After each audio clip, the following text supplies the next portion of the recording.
யூத மதத்தில் பிறந்த கிரைஸ்ட் தனது 31வது வயதில் உலக பற்றுதல்களை அகற்றி ஓர் வேதாந்தியாக மாறி தன்னிச்சையாக வாழ்ந்து வந்தார். சற்று கோபத்தை ஏற்று வந்த இவர் சில வீடுகளில் பிக்ஷையேற்று பஸ்யாரி வந்தார்.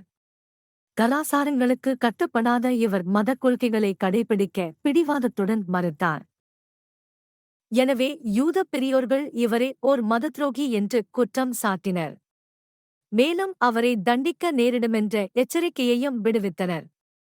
இதனால் ஆத்திரம் கொண்ட கிரைஸ்ட் அவர்களுடன் வாய்ச் சண்டையை மேற்கொண்டார். இதையடுத்து பெரியோர்களும் பொதுமக்களும் இவரை காணும்போதெல்லாம் கூட்டம் போட்டு தூற்றி வந்தனர். இவர் எதற்கும் பின்வாங்கவில்லை. கடைசியாக யூத பெரியோர்கள் ரோம சுவனரை போன்டியஸ் பைலேட் நாடி இவருக்கு மரண தண்டனை விதிக்க கேட்டுக் கொண்டனர். கவர்னரோ இவர்களுடைய விண்ணப்பத்தை தள்ளிப் போட்டுக் கொண்டே வந்தார். எனினும் முடிவாக தண்டனை நிறைவேற்றப்பட்டு விட்டது. இதுதான் கிரைஸ்ட் சரித்திரமாகும்.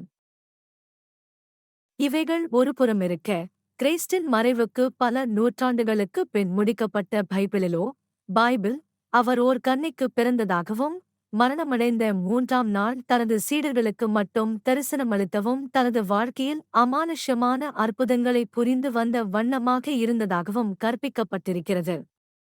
ஆனால் இவைகளையெல்லாம் உலகம் நம்புமாவென்ற ஐயத்தை பைபிளை தொகுத்து வந்த பரம்பரையினர் ஏற்காமலில்லை. இதற்கேற்றாற்போல் சில கிறிஸ்தவ மேதாவிகளும் ஒரு சில பாதிரிமார்களும் கிரைஸ்டின் தெய்வீகத்தை மறுத்து கிளர்ச்சி செய்து வந்தனர். உலக மேதையான H.G. Wells கூறுவதாவது, A large proportion of the Christian world believes that Jesus was an incarnation of that God of all the earth whom the gens first recognized. The historian, if he is to remain historian, can neither accept or deny the interpretation. It is as a man that the historian must deal with him.